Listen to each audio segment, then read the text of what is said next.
Jair Messias Bolsonaro, ex-presidente do Brasil, está sendo julgado pela Suprema Corte do país, o Supremo Tribunal Federal, o STF. Se for condenado, será preso, perderá seus direitos políticos e se tornará inelegível. Mas uma dúvida surge para quem não acompanha a política brasileira de perto. As acusações são justas e fundamentadas?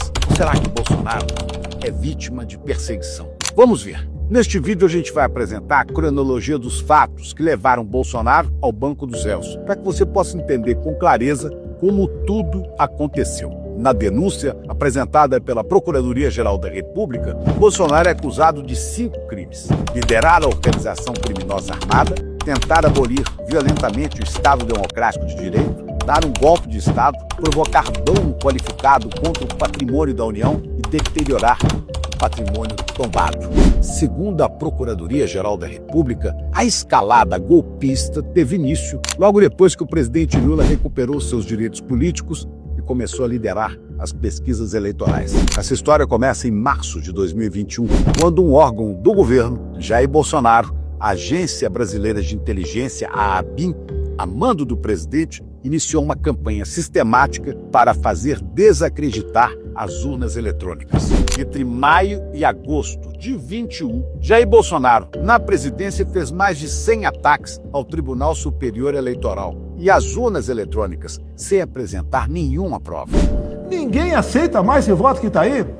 Como é que vai falar que esse voto é preciso, é legal, é justo e não é fraudável? Aquelas mesmas urnas que o elegeram presidente em 2018. No dia 7 de setembro de 2021, dia que se comemora a independência do Brasil, Bolsonaro disse que não aceitaria o resultado das eleições se não houvesse voto impresso. Vai ter voto impresso.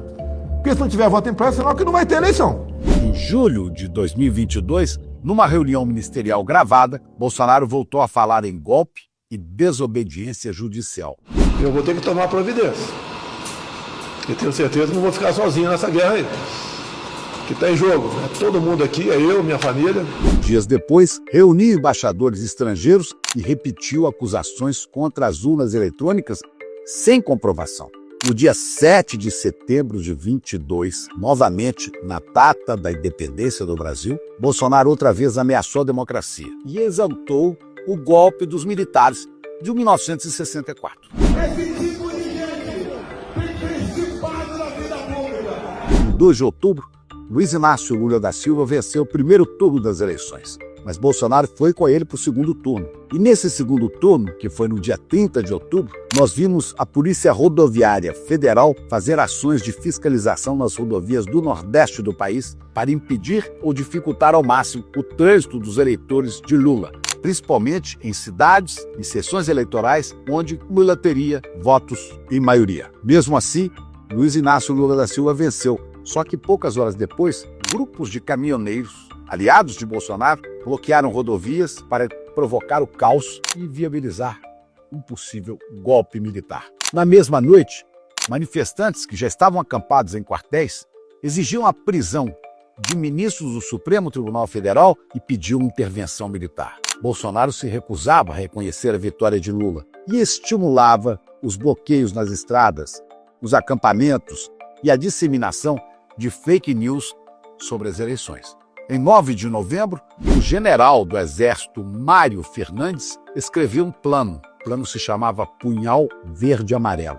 E ele visava assassinar o presidente Lula eleito, o vice-presidente Geraldo Alckmin e o então presidente do Tribunal Superior Eleitoral e também ministro do Supremo Tribunal Federal, Alexandre de Moraes. Elaborado no Planalto com a aprovação de Bolsonaro, esse plano Punhal Verde e Amarelo previa envenenar Lula e fuzilar Moraes. Em 6 de dezembro, Bolsonaro recebeu uma minuta do golpe, um decreto declarando estado de defesa para alterar o resultado eleitoral, previndo a prisão de autoridades e ministros da Suprema Corte. Em 30 de dezembro, Bolsonaro viajou para os Estados Unidos para não estar presente na posse de Lula. De lá, acompanhou a preparação dos ataques de 8 de janeiro de 2023, quando 4.000 pessoas invadiram e depredaram as sedes dos 3 poderes, o Congresso Nacional, o Supremo Tribunal Federal e o Palácio do Planalto, exigindo a anulação das eleições e, de novo, intervenção militar. Mais de 2.000 pessoas foram presas naquele que foi o capítulo mais dramático, o ápice